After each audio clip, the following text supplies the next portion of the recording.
I'm going to walk you through your project since I'm not in class today on Wednesday so that you have an idea of what you're going to be doing when you come to class on Thursday and Friday and what you're going to be working on during your at-home learning day this week as well.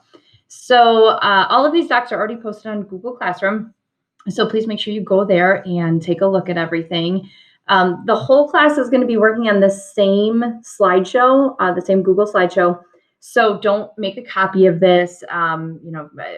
Everybody's been working on the same document.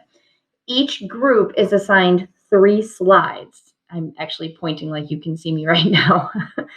So you're going to have 3 slides to work on. And when you come to class in person on Thursday, you're going to have time to work, and then you'll have time in person on Friday to work. You'll have lots of time to ask me questions and work with your partner. Since you are such a small class, we are just working with partners, and I'll go through all of that with you as well. You need to figure out with your partner how you want to make your slides look visually attractive. You can change the color, you can change the background. I can go through with you Thursday and Friday, and show you how to make borders and how to mess around with your text boxes and things so that the information that you provide really pops off the page. What you really want to remember is that we're not actually going to present these because we're in this, crazy hybrid situation right now, and it would just take too long. And we have half the students in, half the students out. So you want to make sure your information on your slides is really, really neat and clean and presentable and understandable, since you won't be there to walk everybody through it. The task that you'll have to complete next week is to fill out a note sheet based on the slides that the rest of the class puts together. So again, you want to make sure that you're giving the best information that is really clear, really concise. Normally, my rule with slideshows is that you do not put full sentences on your slideshow. You don't want to overwhelm your viewer, your reader. But because I want to make sure that your information is clear, it's okay if you use full sentences. All right. Let's take a look at the topics that you have. So this is a nice organized way for you to see what the topics are.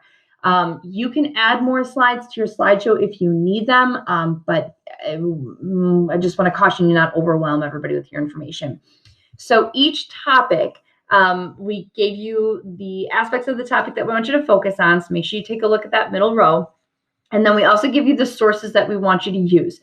You can go outside of those sources after you have read through and taken the information that you need from these sources. These are the ones that we have vetted. These are the ones we know have the best information available to you. You can use the pictures from the sources that are beneficial to you, so you can put them on your slideshows because, again, you want them to be visually appealing. You want people to have some good things to look at. Down here, reminders for you. So you have to read the research topic that's listed under your assigned, or the research articles under your assigned topic. If you are at home on Thursday, you should be reading through your research articles so that when you come to class on Friday, you're ready to go with your partner and you're ready to start working on those slides. When you are in class on Thursday, you're going to be reading through those slides, figuring out the information, reading through the articles, figuring out who's going to cover which topic with your partner. And then you guys will work from, at home on Friday to finish up your slides. Make sure that you are, figuring out what is the actual important or interesting or relevant information. You're not including everything that you read. Research is 90% of reading things and weeding out the information that you do not need. So you'll do much more reading and, whittling down than you will actually include on your slideshow. So make sure you use bulleted phrases. Like I said, it's okay if you go a little bit longer on this, just because you're not going to be doing that verbal explanation of things. You want to explain your topic so that people can make sense of it. You have to use your own language. Do not copy and paste sentences, paragraphs, and just insert them onto your slides. No cut and paste. I want you to interpret the information, put it together. What do we need to understand? Make sure you're using all the guidelines that you have in this middle column. Okay. We try to break it down for you so that you have these nice subtopics to use on your slide. So take advantage of the fact that we did all that work ahead of time for you. If you have lobotomy or electroshock therapy or electroconvulsive therapy, you can include a video. That's fine. You can link it in there. If you're not sure how to do that, I will absolutely help you do that so that when people are watching the slideshow or moving their way through the slideshow, that they can easily click and see what they need to see. Provide captions for all of your images and videos. Actually explain what they are. Don't just like, drop them on there and then expect your viewer to make inferences. Remember, everybody's doing the research on one topic, not all 10 of the topics. So you have to be the expert in your topic. You're going to be graded on the organization, accuracy, and how thorough your information is. While you're working with a partner on this, your grade is your grade. That is always my rule when it comes to working with partners or groups. So you need to make sure that your name appears somewhere. You can put it in the notes section. You can put it directly on the slide. Just kind of put it small and off to the side so that I know which slides you actually worked on as opposed to what your group member did, your partner. So if you do all of your work and you did a fantastic job and your slides are, the example I'm going to use going forward with all my classes, you get the credit for it. And then if you happen to be the partner who didn't do anything, your grade is not impacted by their lack of effort. You want to make sure that for your group, you do choose the same backgrounds and colors. You want things to be, nice and neat and organized. Again, you can change things, but just make sure that you and your partner decide, okay, here's the font we're going to use for our heading. Here's the font we're going to use for our bullet points. Here's the background color, all that kind of stuff.